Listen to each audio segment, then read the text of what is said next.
Та бүхэнд тодруулах мэдээллийг Сүхбаатар аймгийн хөдөлмөр халамжуулалтын газраас хүргэнэ. Та бүхэнд энэ өдрийн мэндийг хүргье.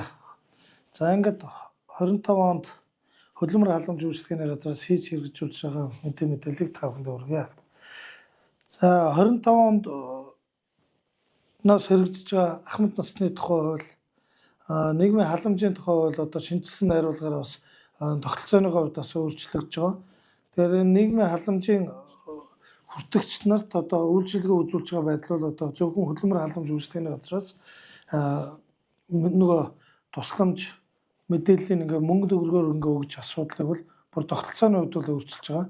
Энийг бол үйлчлүүлэгч төрийн бас байгууллагатай хамтарч ажиллахаар тэдгээрийн шалгууруулаад тэрний нөхцөлөөр одоо санхүүжилтийн өгж буцаж хяналтаар хийж мэргэжлийн байгууллагуудаар энэ үйлчлэгийг чиглүүлэхэд бас энэ тогтолцоо нь бол маш том өөрчлөлт орж байгаа. Энэ хүрээнд одоо жишээ нь одоо Сүхбаатар аймгийн ахмадуудад чиглэсэн одоо өдрийн үйлчилгээ, янз бүрийн эмчилгээ, тусламж, бариа засалч гэдэг юм энэ үйлчилгээнүүдийг бол мэргэжлийн байгууллагатай бид бүхэн тендер зарлаад тендерээр шалгарсан байгууллагуудад шалгаруулахад нь шууд норматив өгөх. Сүхбаатар аймгийн Барууртын байна, Асхтад хэдэн ахмад байна.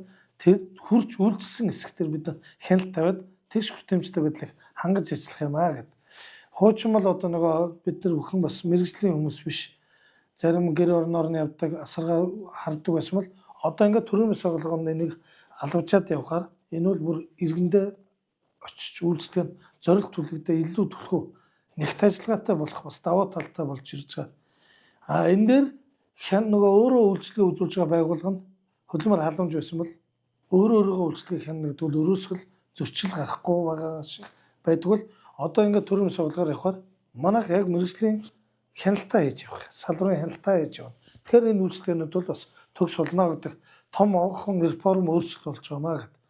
За бас энэ иргэд бол бас манайхаас ярьж байгаа хөдөлмөр эрхлэлтийг төсөөлөх хөтөлбөр үйл ажиллагаанууд гэж байгаа. За тэгэхээр ингээд жил болгон хөдөлмөр эрхлэлийн үндэсний зөвлөлөөр аймаг болгоны одоо хүрээнд хийгдэх хөдөлмөрийн эрхлэлтийг дэмжих талаарх санхүүжилтийн үйл ажиллагаа хөтөлбөрүүд батлагддаг.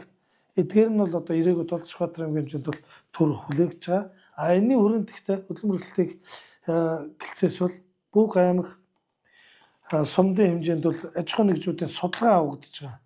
За энэ судалгаан дээр бол одоо бас 70% та хийгдэж явна. Эдгээрд бол ингээд 6 чиглэлээр бид бүхэн судалгаа авдаг.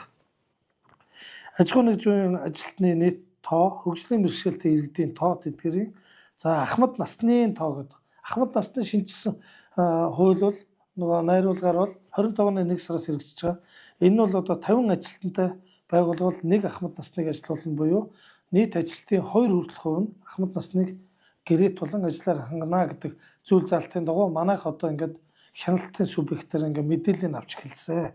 За мэдээж сул чөлөөтэй ажлын байрны тоог онгороод шинээр бий болгосон аж ахуйн ажлын байрны тоонуудын бас захиалгуудыг авдаг.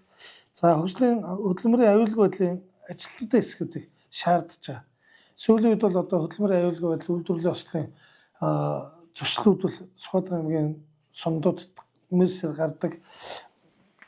За тэр гарсан тоог нь иргэд нуун дарагдуулдаг гэдэг шууд манай зүгээс бол мэргэжлийн зүгээс харагдвал нуун дарагдуулсан харагдсан эдээдсэн. Иргэд нь аж ахуйн нэгж нь өөрсдөө энэ мэргэжлийн тэр хүн байхгүй. Тэр нь энэ үйлдвэрлэлийн осол болоход комиссн ажилдгүй. Сумдад нийлүүлэхэд өнгөрсөн онд би 6 сумд ажилласан. Үйлдвэрлэлийн ослын комисс ажиллаж байгаа ямар чиг үүрэг байна гэхэд үзүүлэх харуулах юм байхгүй. Комиссаач байгууллагын асуудлууд бол гарч байна.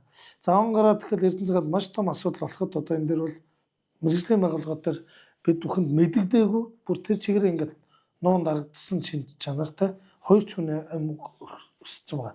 Тэгэхээр энэ аж ахуйн нэгжүүдийн судалгааг өгөхдөө энэ бид бүхэн хабыг ажилтнтай эсхийг заавал шалгаж нэгтэлж байгаа.